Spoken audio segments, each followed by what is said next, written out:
Okay, you all. We're doing something completely different tonight. I'm actually on my way home from work, and I felt like let me go ahead and make this video. Just because my 12th. Well, is it my 12th? No, it's not my 12th. It'll be my 10th. My 10th birthday. I was born almost 40 years ago from my mother, but my 10th birthday is when I came back from attempting suicide. Well, I didn't attempt. I did pass away, but I was sent back. And with a lot of people suffering from mental illness nowadays, with a lot of people passing away, a lot of people not knowing what to do, I decided to make this quick video. So, first of all, I want to say that mental health, depression, and suicide are real. So never take it for granted. If a person is talking about they want to harm themselves, they're depressed, so on and so forth. Also, there are always signs. They may stop eating, but you may be like, oh, they always do that. Or they may stay in their room all day, and you'll just be like, girl, he or she don't want to be bothered. Or sometimes it affects like bathing. Girl, she nasty. She don't even take no bath. And they're going just through the motion of life. So for me, and I have put it out there several times, I went through a bad breakup.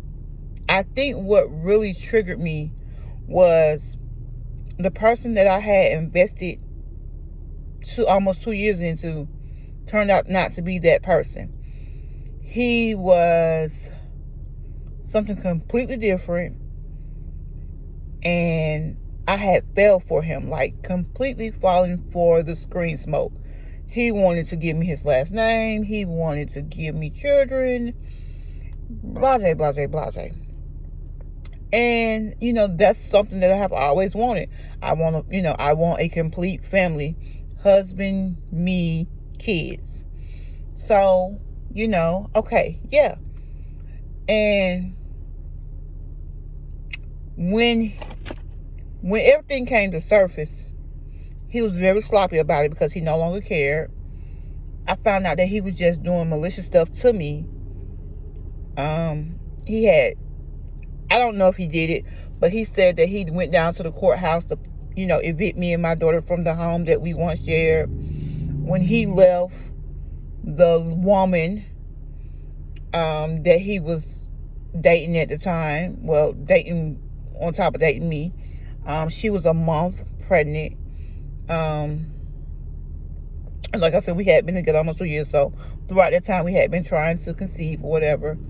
And I think that's what really just pushed me over the edge. And I remember sitting in the room and the walls were breathing. Like they was breathing and they was moving. Like I felt like my world was coming to an end. And I could hear her voice laughing at me. And, when I found out that it had been 7 months that he had been cheating on me with her, I didn't really pay attention to the signs. I didn't see, like, I went to go see Mary on Christmas at Lennox for the lighting of the tree. And I think that's the last time they had, like, a real tree up there. I'm not sure. And he was texting. He wasn't really into the show or nothing, but he was on his phone texting. And I was like, oh, my God. When we went out, he came and got me one Valentine's Day, and he took me to Red Lobster. I like crab legs. He doesn't. Um, and he said, go ahead, order what you want, and I'll pay for it. But even in that time, he was on his phone texting. I never put two and two together because he alleged that he had been cheated on, that he would never cheat on me. I love this play called, I just watched it. Nope. Love on Layaway by David E. Tarbert. And just a little quick backstory. The couple is one couple that's been together like 4.5 years, and the lady's ready to get married, and the man is not ready for that kind of commitment yet, and he's just promising her like it's gonna happen. So me and him sitting there watching that together, and he's like, I'm not gonna do you like that, I'm gonna marry you, ... You all, I got a whole different person. I'm gonna tell you, when we left my mom's house, he turned into something different. I didn't have a job. He started, when you go to work, of course I know other women are going to be there. I'm going to have to trust you. But then he started seeing too much. His plate got too full. And then he dropped me in the trash. And it was just a psychological thing with him. He got a little job with the Falcons. I got a job at Macy's and Lennox.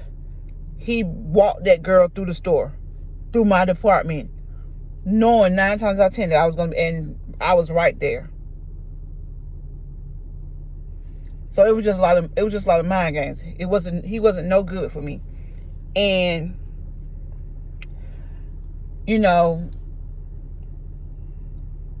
I remember taking the 20 sleeping pills every day. I remember trying to walk my daughter to school with my eyes closed. And not when I say your eyes closed, you may have your eyes closed like this, but to the point where you can't lift them back, like you're trying to, and it's just black on top of black. So, I'm very fortunate. I'm very fortunate. I'm trying to catch myself, y'all. That I was sent back, and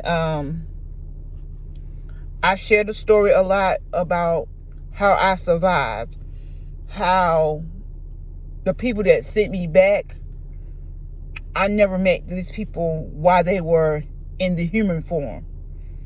How at first I was selfish, that I survived, I came back, I didn't feel love. I didn't feel beautiful.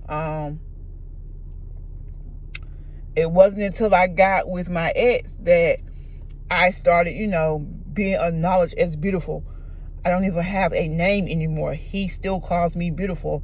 My current relationship, my dude now, he's fine as crap. Fine.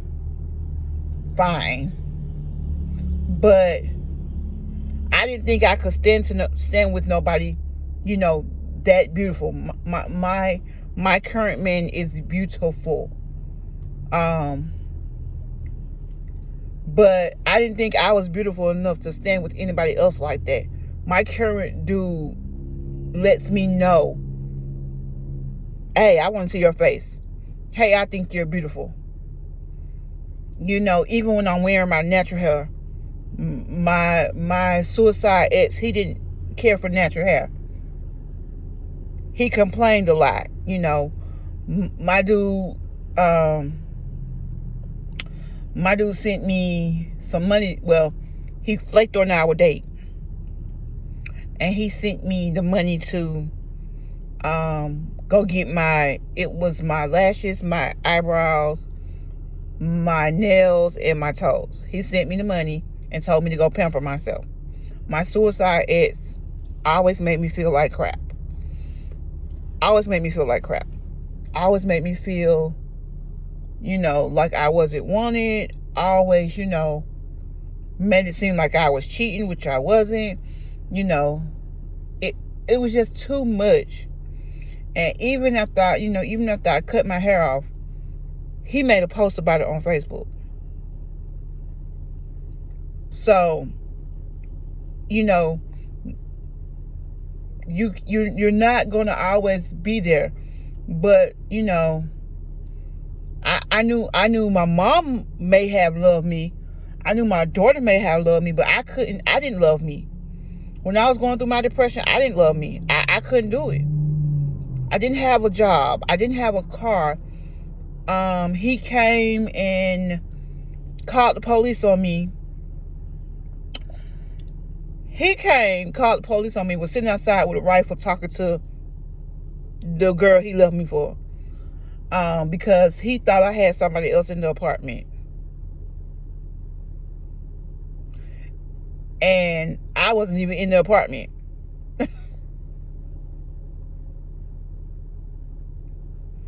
Y'all.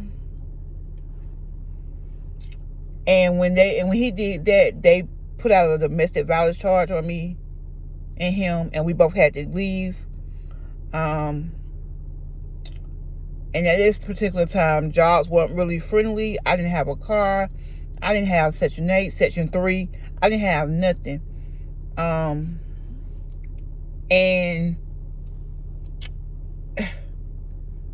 it was just depressing. It was just depressing. It was more depression on top of depression.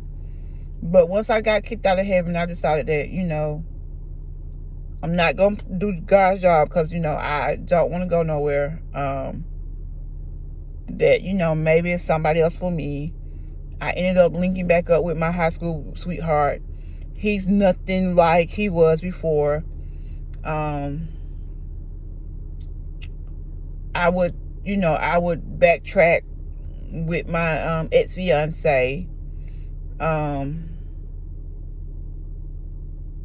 Hoping that, you know, he would, you know, see some value into me, and we try to work it out. Don't really care for him anymore. Just because I feel like what he's asking me for now, I can't do. And then I got the job at the parking spot, and then I met my ex. And then I got my current job and met my current situation. So I'm letting y'all know this right now. Don't take it for granted when somebody says, you know, not today. Don't make it about you, because it's 9 times out of 10, it's not about you. It's about them and what they're going through. Look for the signs. Look for the signs. Don't tell everybody. Don't tell everybody. And don't tell everybody, you know, they're going through this, they're going through that. You know, maybe every other day, text them, because now sometimes they have their phone in their hand or their phone with them. Text them. You know, my world is so complete with you here. And if anything happened to you, then I would lose my mind, and I wouldn't know what to do without you. Let them know. I'm going to tell you, a lot of this depression comes from social media. You people are horrible on social media. You have an opinion. You have a Facebook tutorial degree. You have an Instagram tutorial degree. You have a Twitter tutorial degree. You have a Snapchat tutorial degree. You do. Now some of you have TikTok tutorial degrees. If what I'm posting does not cost you $1 or a dime, and if you don't like it, keep it moving. Because I could put on some shorts right now and start dancing. Y'all will say I'm seeking attention. I could be turning up. I could be having fun, living my best life. Some people don't understand that $14 an hour don't do nothing for people in Georgia. We're just going to say Georgia because that's where I'm at. But you got people that all they got to do now is go viral, And they make more money than you at 26, 23, 19.